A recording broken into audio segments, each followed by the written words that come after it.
شمشاد نړیوال ټلویزیون مینوالو، زه نزار یوسفزی د متحده عرب اماراتو د خپلواکۍ په دې 140مه کلیزه کې په دې خصوصي خپرونه کې تاسو ته هرکلی وایم. د نن 140 کاله مخکې د ابوظبي، دوبۍ، شارجې، عجمان، مالګوین، رسول خیمې او پجیرې مشران راجمع شو، په خپله کې جرګه شو، مرکه شو او د متحده عرب اماراتو په نوم د دنیا په نقشه کې د یو جدید ملک بنیاد کېښود چې ډېر زر د دنیا کې د ترقۍ په لور روان شو. نه صرف یو نړیوال د تجارت یو نړیوال مرکز جوړ شو، بلکې فلمونو والا، لوبو والا، سیل سپاټ والا چې د دنیا په مخصو هغه ټولو خلکو دلته رالل. دلته مثالي همن د دې ورورولي د هغې د دې ترقۍ باعث وګرځېده. نن دلته کې میشتو افغانانو نن د متحده عرب اماراتو دا 140م کلیزه چې کوم دی دا ډېر په مینه دی سره نمانځي، ځکه چې دلته 4 لکه پښتانه ژوند کوي او دا د متحده عرب اماراتو د دې خاورې او د دې وطن په موږ باندې حق په موږ افغانانو چې موږ د دوی په خوشحالۍ کې ګډون وکړو. نن دلته کې میشتو افغانانو ډېر ښکلی پروګرام راساس کړی چې نه صرف په متحده عرب اماراتو کې میشته افغانان پښتانه پکې ګډون کوي، بلکې د دنیا د ګوټ نه ورته افغانان پښتانه راغلي دي، جرنلسټان ورته راغلي دي، سفارتکار ورته راغلي دي، افغانستان نه ورته لوی ستر مشران راغلي دي، حکومتي چوکو ناس خلک ورته راغلي دي. ای سره به خبرې ترې کوو، راځئ چې د مشرانو سره خبرې وکړو. ما سره تکړه پښتون زلمی عبدالصمد افغان ولاړ دی، د سره خبرې ترې کوو چې دی ستړي مه شئ. خیر راغلی، تاسو هم ستړي مه شئ. عبدالصمد صاحب، کومه جذبه وه، کوم احساس و چې دې پروګرام ته او د دومره لوی غونډې ته یې راوپارولې؟ دا د زړه محبت چې موږ د متحده عرب اماراتو سره لرو، هغه احساس دی، هغه جذبه ده چې موږ په زړو کې د ډېر وخت نه په دغه جوړه شوې ده، خو د هغې اظهار وخت یا تر اوسه پورې نه و راغلی. خدای په قدرت داسې کړی و چې نن شپه موږ د دې محبت اظهار وکړو. متحده عرب اماراتو په ډېر لږ وخت کې د نړیوال کچ باندې ډېره لویه ترقي وکړه. موږ افغانان پښتانه د دې نه څه سبق حاصلولی؟ موږ دا سبق حاصلولی شو چې د افغانستان د خلاصون لاره چې ده هغه اتحاد او اتفاق ده. دغه دولت هم ډېر متفرقه امارتونه و، ډېر په مشکلاتو کې و، د بل چا د یرغل لاندې و، مګر چې کله د دوی د اشغال نه خلاص شول نو دوی دغه پرېکړه وکړه چې باید موږ متحد شو، یو دولت جوړ کړو په اتحاد او اتفاق باندې خدای خوشحالیږي، ملت په ابادیږي. او نن موږ تاسو وینو چې دا وطن څومره آباد شوی دی، په دنیا کې څومره ریکارډ جوړ کړی دی. هر څوک دغه تمنا کوي چې دوبۍ ښار ته یو ور راشي، د دوبۍ وویني. دوبۍ دومره نوم جوړ شوی دی. او تاسو دلته چې پښتنو ته لاړئ د دې غونډې په حواله باندې، نو خلکو سره تعاون، مرسته، ډاډګیري نه درلوده؟ دا به زه په ډېر داسې افتخار درته ووایم چې موږ دغه خبره چې د خپلو افغانانو سره شریکه کړه، دوی ډېر په جذباتو په احساساتو کې راغلل او دا یې وویل چې دا وطن چې دی موږ دویم کور دی، باید موږ د دې وطن خوشحالۍ په ښه په شاندارو مراسمو لمانځو. او الحمدلله نن تاسو وینئ چې ډېر په غټه کچه افغانان راغلي دي، پښتانه راغلي دي، د ټول د امارات د ګوټ نه هر ځای نه ځایونه رسول دي، ټولې نړۍ نه، د امریکا نه، د یوروپ نه، د افغانستان نه، دا ټول خلک راغلي دي. په دا منظور راغلي دي چې د امارات سره خپل د محبت او د مینې اظهار وکړي. دا به اخري غونډه خوري که نه دینه بیا به هم کوو که نه؟ موږ تاسو به انشاءالله چې تاسو شمشاد وي او موږ انشاءالله دا غونډې به کوو، تاسو په تعاون سره به هر څه کېږي انشاءالله. دا کام به راپاسو، دا به را ژوندی کوو او چا چې په موږ احسان کړی دی هغې ته به خوشحالی منځو. بلکل موږ احسان فراموشه نه یو. موږ دنیا ته باید دغه خبرې اظهار وکړو چې موږ هر وخت د چا چې موږ سره ښېګړه کړې دی، موږ سره احسان کړی دی، انشاءالله په 100 او په 1000 واره به موږ ورګرځوو. کور مودان ډېره مننه. تاسو نه مننه. ما سره د شمشاد ټلویزیون زموږ ډېر لوی مرستیال اجي حبیب الرحمن امانزاده صاحب ولاړ دی. د نننۍ غونډې په اړه تپوس کوو چې صاحب نن خو ډېره درنه او ډېره خوږه او ډېره شانداره غونډه وشوه، ته څه احساسوې؟ والله زه خپله ډېر زیات ښه احساسوم د دې خاطره چې 140مه کلیزه او د امارات افغانستان دوستي دا هغه شو، نو ډېر ماته د افتخار ځای دی چې زه هم دا 140مه کلیزه په امارات کې مانځم او ټول پښتانه چې زه ګورم ډېر خوشحاله کېږم. دا زمونږ د عزت هغه دی که نه، یو عزت مونږ ته راکړل شو او نور ډېره خوشحاله یو د ټولو نه. یعنې زه فکر کوم چې دا په ما باندې لکه اختر غوندې دی، دا یو حاجي صاحب دا غونډه اخیری نشي ستاسو په شان د مشرانو نه دا توقع دا امید دا هیله لرلی شو داسې غونډې بیا راجوړ نه انشاءالله که چېرته موږ ته زمینه مساعده شي که نه په امارات متحده کې اوس څه رقم چې سفیر صاحب وویلې یا قونسل صاحب وویلې چې موږ د افغانانو د خاطره دلته به دوی خبرې کړې دي امارات سره چې د مکتب د خاطره ځای ورکوي افغانانو کور د خاطره چې هغه ملي هغه ولري دلته دوی کوششونه روان دی چې دوی ځای ورکوي خپل هغه کلتور هغه عنعنات چې کله افغانان سره یو شي یا اختر راشي یا یو خوشحالۍ راشي یا جشن ازادي راشي هغه ځای کې به موږ لکه دغه قصر چې موږ هغه وکوله بیا د افغانستان د خاطره به انشاءالله چې کومه ورځ راځي یا اختر راځي یا نیکه ورځ راځي هغلته به مانځو انشاءالله. صاحب د شمشاد ټلویزیون مینوال ته په ټوله نړۍ کې ګوري که څه پیغام لري؟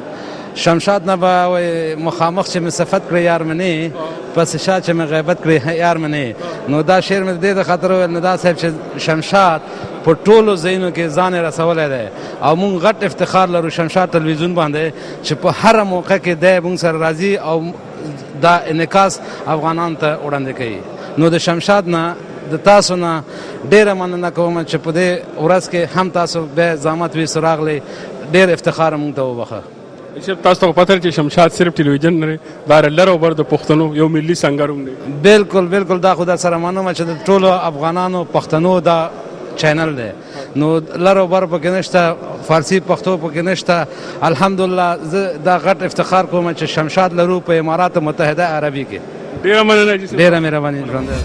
د افغانستان په دوبۍ کې کونسل جنرال ښاغلی عاطف مل صاحب راسره ولاړ دی د سره خبرې ترې کوو چې د نننۍ غونډې په اړه راته دې سو. عاطف مل صاحب نن خو ډېره درنه ډېره ګټوره او ډېره خوندوره غونډه وشوه تاسو څه احساسوئ ستاسو څه احساس؟ بسم الله الرحمن الرحیم. مخکې له هر څه نه تاسو محترمو لیدونکو ته خپل احترامات وړاندې کوم. نن بیا هم یو تاریخي ورځ وه د افغانانو په ابتکار د یو ځوان افغان محترم زازی صاحب په ابتکار او د میشت افغانانو په اماراتو کې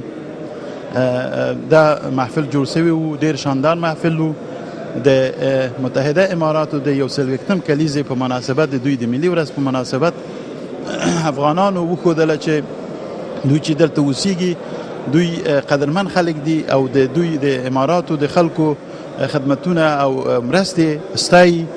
او دوی داسې ځان شریک بولي لکه دوم کور د افغانانو چې د ژوند کې د دې وطن د ترقی په لاره کې پرمختګ په لاره کې دوی شریک دي زحمت باسي تکلیفونه ګاللي دي او دا ډیر یو مثبته حرکت و چې ما اصلا زه په خپله د جنرال قونسل په صفت باندې دا آرزو درلوده اوله کې پروسه کال چې داسې یو کار وسي متاسفانه ما ونه سو کړی خو شکر دی اوس د افغانانو په ابتکار خپل وطنوالو په ابتکار باندې داسې یو کار وسو زه ډېر ستاینه کوم او د پشتیباني کوم انشاءالله چې بل راتلونکي کال کې به د دې نه هم ښه شانداره توګه باندې مشترکاً د کنسولګري او د افغانانو په مرسته باندې دا به ونمانځو انشاءالله. ستاسو په رهبرۍ کې او ستاسو په مشرۍ کې د استقلال افغانستان ورځ هم ډېره ښه ونمانځله او دا هم ډېره ښه ونمانځله شوه. تاسو څه ګڼئ چې دا نننۍ غونډه به د افغانستان او د متحده عرب اماراتو په تعلقاتو باندې څه تاثیر وکړي؟ انشاءالله چې دا مثبت تاثیر اچوي او دا اوس مخکې له هغه نه مو نور کارونه هم کړي دي ملاقاتونه هم تنظیم کړي دي سفرونه هم تنظیم کړي دي دوی چې افغانستان ته لاړ شي او د افغانستان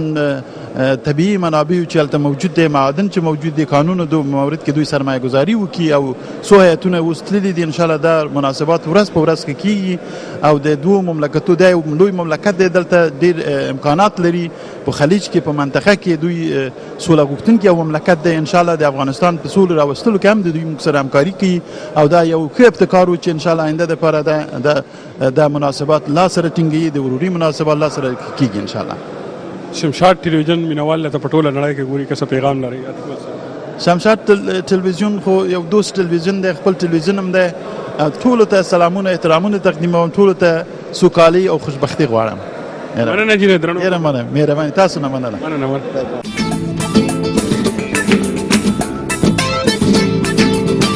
ما سره ډېر تکړه افغان جرنالست ولاړ دی هغه نه دا تپوس کوو چې هغه د ټولې غونډې ته او د سرګرمۍ ته په کوم نظر باندې ګوري. انجینر صاحب ستړي مه شئ په خیر علي. مهرباني السلام علیکم ستاسو لیدونکو ته او تاسو دوستانو ته ټول ته مننه. ته چې راغلې او دلته پښتنو افغانانو دا سرګرمي دا جوش او دا ولوله دې ولیده نو څه احساس د ټولو نه مهمه خبره ده چې اول ځل دا یو ابتکاري کار دی چې په قصر الثقافه یا کلتوري مرکز کې د شارجه داسې یو غونډه جوړیږي چې هغه کې افغانان اشتراک کوي او د دې ملک د یا څلوېښتمې ملي ورځې د لمانځنې د پیوستون اعلان د عرب متحده امارات سره کوي. دا ټول نه مهمه خبره ده. په څنګه کې زه فکر کوم چې داسې غونډې فایده دا ده چې د دې نه که یو مدني ټولنه جوړه شي په راتلونکي کې دا مدني ټولنه کولی شي چې د خلکو مشکلات دلته خو تاسو افغانان یا ولم سرګردانۍ او مشکلات سره مخ دي دغه مشکلاتو د حل کولو لپاره دوی کولی شي چې یو مرکزیت پیدا کړي په څنګ کې د تعلیم د تربیې په حصه کې همدغسې د نورو افغانانو چې مثلا د بهر نه یا د افغانستان نه راځي هغو لپاره د کار موندلو لپاره د بورسونو لپاره سکالرشیپونو لپاره او همداسې د کلتوري حساب باندې د عربانو او د افغانانو ترمنځ د کلتور د ودې لپاره دوی هم کار کولی شي. نو څنګه چې موږ زیات زه خپل چون انجینر یم زما توجه د پټروکیمیکل انډستری ته ده چې پټروکیمیا انډستری په دې ملک کې ډېره وده کړې ده. ولې موږ نشو کولی چې زموږ افغانان دي چې ساده کارګر په صفت باندې کار کوي دا په دې انډستری کې داخل شي هم دلته کار وکړي هم په دې څنګ کې د پروفیشن چې دی دغه چې د کار په علمي طرق او په اکاډمیک صورت باندې دا زده کړي دی وکړی شي چې بیرته افغانستان ته لاړ شي. زمونږ سرمایه‌ګاران ګزاران چې دلته دي انشاءالله کافي ډېر تعداد دي دیونه د کارپوریشنونه جوړ کړي سهامي شرکتونه جوړ کړي دلته شلته په افغانستان کې پانګونه وکړي په دې پانګونه کې دغه پروفیشنل کسان چې دلته ټریننګ کړی دی کار زده کړی دی دی هلته لاړ شي په هماغې کار وکړي. افغانستان ماشاءالله د طبیعي شتمنیو لحاظ نه ډېر غني ملک دی او موږ ډېر په اسانۍ کولی شو چې انجینر صاحب که دا راته ووایي که نه په لنډو ټکو کې چې دا نننۍ غونډه چې دا پر افغانستان او د متحده عرب اماراتو په آینده تعلقاتو باندې څه تاثیر وکړي؟ ډېر مثبت تاثیر کوي. د دې لپاره چې موږ اول خپل موږ یو پیوستون د خلکو سره اعلانوو په دا رقم غونډو باندې. د بل خوا نه زموږ د دې خلکو توجه د افغانانو کمیونټي چې دلته ده کوم تعداد افغانان چې دي د مدني ټولنه چې ده د دې د ودې لپاره دغه دی د دوه مشکلات حل کېږي او د دوی لپاره دا یو توجه کېږي چې دلته یو تعداد خلک دي چې دا دلته دوه ملک دا چې څونه پیشرفت یې کړی ترقي کړې خو دا زموږ خلکو پکې کار کړی دی په دې کې دی ګډون لري د دې ملک په ترقي ګډون لري. موږ وکړی شو چې دا تجربه زده کړو دا هلته انتقال کړو او د دوی سره د همکارۍ اوس زه خبر یم چې متحده عرب امارات $1 میلیارډ خو یوازې هم دا اوس تیار لري چې په افغانستان کې مصرف کړي. که دا د دې خلکو د لار نه وشي دغه نوي ځوانان چې زموږ دي هلته لاړ شي تعلیمات زده کړي سکالرشیپونه بورسونو ته ورکړی شي. زموږ امید ده چې دا سفارتونه هم په دې کې لږ کار وکړي هلته به موږ په حکومت باندې فشار راوړو چې هغې هم په دې کې دا کار وکړي چې دا په یو دغه صورت باندې دا د راشه درشه دا راکړه ورکړه چې دا په یو پروفیشنل طریقه باندې د یو اتحاد او اتفاق په طریقه باندې او داسې دوامداره داسې نه چې دا یوه غونډه وشو دا ختمه شي امید ده چې دا دوام وکړي. ډېره مننه کور مودن تاسو نه مننه. ما سره ډېر تکړه افغان پښتون جرنالیست پوته ومه د هرې لارې مل دی او په پښتنو او پښتونولۍ باندې ډېر مین او په افغانستان ډېر مین یاسین هلالي صاحب لوړ دی هغه سره خبرې کومه چې هغه راته څه کور مودان صاحب ستاسو ډېره مننه او ستاسو د مقدمې او د تعارف ډېره مننه. کور مودان الله دې اجر درکړي. خیر اوسئ ستاسو ستړي مه شئ. هلال صاحب دا خپرونه چې را جوړېده او دلته د خلکو د افغانانو پښتنو د جوش او د جذبې او د ولولۍ ته وګورئ څه احساس وکړي؟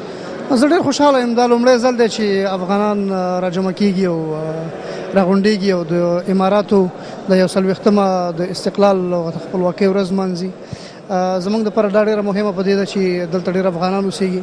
په دې وطن کې ډېر خلک کارونه کوي بزنسونه لري په لاره کې پروت هېواد دی اسلامي هېواد دی زموږ ورور هېواد دی کلتور هم سره شریک دی. دا ډېر د خوشحالۍ ځای دی چې زموږ کې داسې خلک پیدا کېږي او افغانان دا جرأت کوي دا همت کوي او د دوی سره دغه خوشحالۍ کې شریکېږي او د ورځې لمانځي. دا ځان ته د دوی خوشحالي نه ده بلکې زموږ خوشحالي هم ده. د دې هېواد د جوړېدو سره دلته ډېر افغانان راغلي دي د 2.5 لکو 3 لکو شاوخوا کې خلک دي چې کارونه کوي د خپل وطن ته پیسې لېږي که هغه پښتونخوا ته لېږي که په افغانستان کې د هغې سیمو اقتصادونو اقتصادیاتو سره دا ډېر مرسته مرسته کوي د دې ځینې دا کوم خلک چې دلته کارونه کوي بیرته بیا پیسې لګي خپل کورونه سپورټ کوي نو دا د خوشحالۍ ځای دی. زه ډېر خوشحاله یم. موږ د دې لپاره پخوا هم ډېرې زیاتې هڅې کړې وي او دا ښه دی چې افغانانو ته خدای پاک توفیق ورکړي چې د لومړي ځل دپاره داسې یو کار کوي چې د خلکو ته وایي چې موږ سره ورونه یو موږ ته په ښه نظر تاسې وګورئ ځکه موږ ته هم تاسو ته په ښه نظر باندې ګورو او تاسې چې کوم ستاسې خوشحالیانې دي ستاسې ښې ورځې دي زموږ شریکې دي او موږ یې ډېره قدرداني کوو. د متحده عرب اماراتو حکمرانان دي که شیخان دي که د حکومت دی دا په ټوله اسلامي دنیا کې او بیا په ټوله نړۍ کې د دې ډېر اثر دی. نو څنګه د افغانستان د امن د عمل چې دی پکې خپل رول لوبولی چې څه خواست وکړي؟ دا خلک چې دا ډېر هوښیار خلک دي دوی خپلې ګټې پېژني. په افغانستان کې چې هر قسم نظام راغلی دی که هر قسم خلک راغلي دوی د هغوی سره ځان اډجسټ کړی دی خپلو ګټو سره ګرځي. مثلا دوی دپاره دا ډېره مهمه ده چې دلته افغانان خوشحاله وي دلته افغانان په تکلیف کې نه وي او دلته افغانان او پښتانه هغوی دوی ته څه مشکل جوړ نه کړي لکه بل ملک راغلي خلک دي نو لکه د بل هر ملک کوشش کوي چې خپل استقرار او خپل ثبات وساتي. د دې لپاره دا خلک هم په دې کوشش کې دي. مثلا که د طالبانو نظام راغلی هم دوی په اعتراف وکړي ځکه دوی پوهېده چې د افغانستان سره ډېر زیات ټریډ لري خلک ځي راځي خلکو سره پاسپورتونه دي نو هغوی به څه کوي که موږ د نظام په رسمیت ونه پېژنو دوی خپلې ګټې پېژني موږ هم باید خپلې ګټې وپېژنو. لکه دا نن چې کوم پروګرام جوړ شوی دی دا زموږ د ګټو د پېژندلو یو نمونه ده. موږ باید د خلکو سره روابط ولرو هغه هم اقتصادي روابط دي هم کلتوري روابط دي. دا خلک زموږ په هېواد کې ډېر مهم رول لوبولی شي په امنیت کې دوی به په خپلو ګټو په دوربین کې موږ ته ګورو خو دا به زموږ چالاکي او زموږ هوښیاري چې دوی نه څومره استفاده کوو چې زموږ په هم ځان ته په اقتصاد کې نه بلکې زموږ د هېواد په سکیورټي په امنیت کې هم دوی مهم رول ولري او څه قسم دوی داسې یو کارونه وکړي چې هغه زموږ د ولس په ګټه باندې تمام شي. هلال صاحب دا نننۍ غونډه چې دا پر افغانستان په لنډو ټکو کې راته په افغانستان او د متحده عرب اماراتو په تعلقاتو څه تاثیر دا اول ځل دی موږ نه پوهېږو چې تعلقاتو باندې به څومره تاثیر وکړي لیکن موږ هیله لرو چې دا به زموږ په علاقاتو باندې ډېر تاثیر ولري. موږ دلته سکول نه لرو د افغانانو موږ دلته ثقافتي مرکز نه لرو زموږ سفارتونه په دې کې پرله پسې ناکام شوي دي. موږ هیله لرو چې دا پروګرام چې اوس ولس جوړ کړی سفارت نه دی جوړ کړی حکومت نه دی جوړ کړی نو زموږ د ولسي روابط به قوي کړي او دوی سره به موږ وکړی شو چې دوی په دې قانع کړو چې یاره ځان ته دلته بزنس کاونسل نه دی پکار بلکې دلته یو کلچرل سنټر هم پکار دی کلچرل کاونسل هم پکار دی دلته چې دی یو سکول هم پکار دی. موږ ته یو نه بلکې ډېر 3 لکه کسان یو او چې ټول پښتانه راوالي په لکونو خلک یو 9 ملیون خلک یو یعنې دا مطلب چې موږ ته لږ تر لږه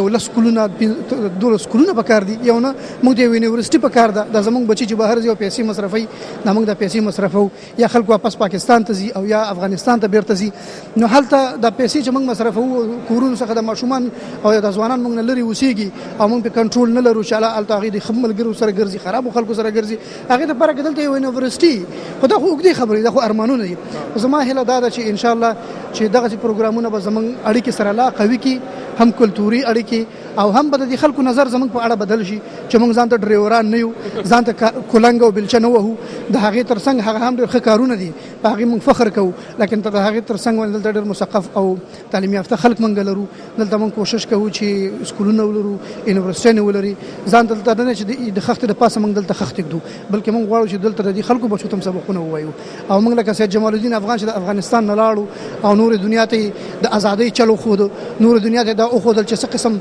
راپاڅېږي او د ښکېلګرو خلاف سرلړی ولس اوسي داسې هم موږ هم د خپل وطن سفیرانو دلته راغلي او د خلکو ته وایو چې موږ چې د ښه خلک یو او دغه پروګرامونه تاسو سره په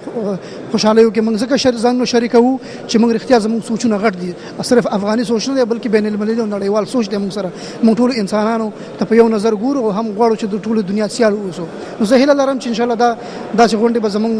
کلتوري اقتصادي سیاسي او نور هر ډول ورورولي او اړیکې سره لا کلکې کړي. ما هم په 13 کال مسافرای کې په متحده عرب اماراتو کې نه داسې غونډه لیدلې یو قوم مې نه دی لیدلی چې د دوی د ازادۍ او د استقلال راځي په دې توګه باندې لیدلی نن چې افغانان منځي. ډېره مننه ستاسو کور مو ودان. مهرباني کور مو ودان صاحب ډېره مننه. ستړي مه شئ اسدالله رو. ستړی مه شئ زار صاحب ډېره مننه ستاسو دعوت نه دغه د ټایم نه چې تاسو کولی شو موږ نه هغه د امارات او د افغانستان بارے کې انټرویو والي او پوښتنو کې نن چې د امارات یو 40مه د نشنلي ازادي ورځ ده دغه افغانان او اماراتیان یو ځای سره دغه ورځ نن لمانځلي چې دا د اقتصادي سیاسي او سیاسي او اقتصادي نورې لارې راوباسي او نور اسانتیاوې زموږ د تجارانو لپاره او زموږ د هغه سیاسي خلکو لپاره چې امارات سره اړیکې ښه وي او کني نور هم دا ښه کوي. ستاسو په نظر کې دا نننۍ غونډه چې ده دا بر افغانستان او د متحده عرب اماراتو په تعلقاتو څه تاثیر وکړي؟ لنډ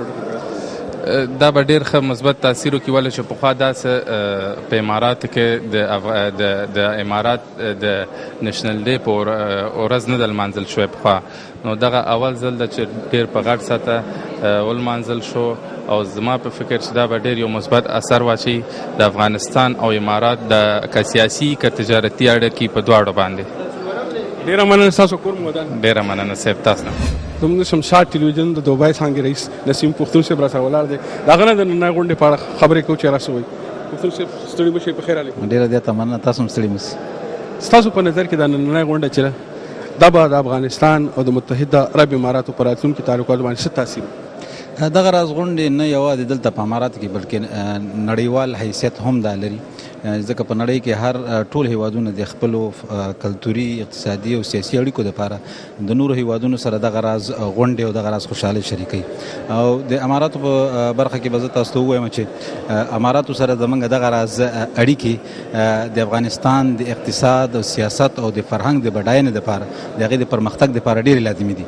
زه به تاسو ته یو بیلګه درکړم چې د اماراتو یوه کمپنۍ د اتصالات په افغانستان کې راغلې ده، نه هلته یې په مخابراتو په برخه کې هلته پرمختګ شوی بلکې ډېر زیات کاریابي هم د افغانانو ته ور په برخه شوې ده. همداراز هغوی مسلکي زده کړې هم پکې کړي او نه یوازې دا چې په دغه برخو کې بلکې زموږ په سپورتي برخه کې هم اتصالاتو کمپنۍ زموږ د کرکټ ملي لوبډله، زموږ د والیبال لوبډلې دغسې ټورنمنټونه د هغوی د ظرفیتونو د لوړولو لپاره بېلابېل پروګرامونه جوړوي. نو زه فکر کوم چې دغسې غونډې د نه یوازې د هیوادونو ترمنځ بلکې د ولسونو ترمنځ او په هغه ځای کې د شته کمې نورې برخې چې دي د ټولنې د یو متدینې ټولنې د جوړولو لپاره نو ډېر زیات مهم رول لوبولی شي. کور مو ودان. یو زیاته مننه سر، ډېره مننه. ډېر تکړه زلمي را سره ولاړ دي، سره خبرې ترې کوو. ستا نوم څه دی؟ زما نوم بریالی ده. افغانستان کې ولایت لوګر ولسوالي چرخ قریه ډبریالو. او ستاسو نوم؟ زما نوم محمد ایوب ایوبي ده، د پکتیکا د ولایت یم او دوبۍ کې کار کوم. نو کمپنۍ مو ده ایډورټایزینګ کمپنۍ مو ده. ستاسو نوم څه دی؟ عبدالله شاه ژوندون د غزني د ولایت یم، د قرهباغ د ولسوالي او دلته دوبۍ کې میشت. او ستا نوم څه دی؟ ابو جاوید کټوازی د کټواز اوسېدونکی یم. نن د متحده عرب اماراتو 140مه د استقلال ورځ ده، تاسو په دې موقع باندې څه احساس کوئ؟ ډېر د خوښي ځای دی. تقریبا یعنې په ډېر عمر پاس په افغانانو عرب داسې یو ځای شوي او په داسې ورځ د لمانځلو سره کېدای شي د افغانانو مسافرو کوم مشکلات چې د دوی سره ده، هر څه چې دلته موږ لرو کېدای شي هغه رفع دفع شي ورسره. ډېر د خوشحالۍ ځای دی. جنرال صاحب، دا نننۍ غونډه چې د متحده عرب اماراتو او د افغانستان په تعلقاتو باندې څه تاثیر وکړي؟ د نننۍ غونډې ارزښت خو رښتیا هم ډېر زیات ده. هغه مشکلات چې د افغانستان مسافرونه په اماراتو کې لري البته د شمېر هم زیات ده، که هغه په هر اړوند کې د هغو د حل لپاره موږ ډېر خوشبینه یو چې هغه مشکلات او ستونزې حل شي. او په سیاسي ډګر کې هم د افغانانو او د عرب اماراتو ترمنځ کوم هوکړې شوي دي موږ هیله من یو چې د هغو په پیاده کولو کې دا غونډه مرسته وکړي. ایوب صاحب، که دا راته ووایي چې د متحده عرب اماراتو د دومره ترقۍ نه موږ افغانان پښتانه څه زده کړه کوي؟ دا خو مقصد د دې هر شی چې دلته موږ وینو نو په دې اړه کې مکمل مقصد هر شی زموږ دپاره یو زده کړه ده، ځکه چې موږ د یو ډېر غریب هېواد څخه راغلي یو. نو هر شی چې وینو په هر بخش کې چې هر موږ زلمی شته باید په هغې کې کوشش وکړي چې یو شی زده کړي او خپل ملک ته انتقال کړي. که څه هم په خپله نشي تللی نو د یو ټلیفوني په سطحه باندې هم د هغو ترمنځ داسې یو لینک باید ولري چې موږ خپل اکسپیرینس دوی ته انتقال کړو او د پرمختګ یو ذریعه خلاصه کړو. د دې ځای که ته ژوند کوې د متحده عرب د کوم شي نه ډېر متاثره چې ډېر دې په زړه لګېدلی؟ والا د عربو خو ماشاءالله ډېر ښه کارونه دي. دوی به خاص طور پر د مسلمانانو سره د یو کوشش د دوی دا روان ده چې ټول مسلمانان وروڼه چې په هر ځای کې دي که غریب دي که هر څنګه دي هر ملک غریب هم دوی کوشش سره کوي د کوشش دا ده دوی دا کوشش کوي چې همدوی ډېر ښه رسټورانټونه لري ډېر ښه نو دوی دا کوشش ده چې الحمدلله ټول سره یو ځای کې یو غونډه سره ټوله کې او دا موږ د افغانستان خو داسې یو غریب ملک ده چې دا ډېر غټه خبر ده موږ تاسې ته چې د خدای پاک الحمدلله دوی موږ سره برابر کړي سره یو کینو او خبرې سره وکړو دوی به پیسې د موږ به وینو طاقت که خیر ده بالکل به ټول دنیا ته به ان شاء الله یو مثال جوړ شي که طریقه او که د زړه اخلاص یې بګي وایي سل اخلاقونه یو اخلاص کده اخلاص چې پکې دوی په دغه کې ناستای کده اخلاصي نو دا به ډېر موږ تاسو لپاره ډېره ښه خبرې ولین موقع چې دا د 40 کالو کې موږ د دې ترمنځ داسې نزدېکت راغلی ده او داسې یو قدم اخیستل شوی ده چې پښتانه او عربان خپل ترمنځ یو رقم یو ګیټ وې په اصطلاح خلاصه کړي او یو وبخښه جانه یو بل شته موږ ډېر هیلهمن یو هغه داسې د افغانستان پانګوال په عرب اماراتو کې بیخي ډېر دي او غټې پانګونې کړي دي د هغوی او د عربانو ترمنځ په اقتصادي اړیکو کې به دا نننی کوم پروګرام چې دا به ډېر مؤثر وي موږ ډېر ورته خوشبینه یو خدای دې وکړي ډېره مننه ستاسو کور مو ودان ډېره مننه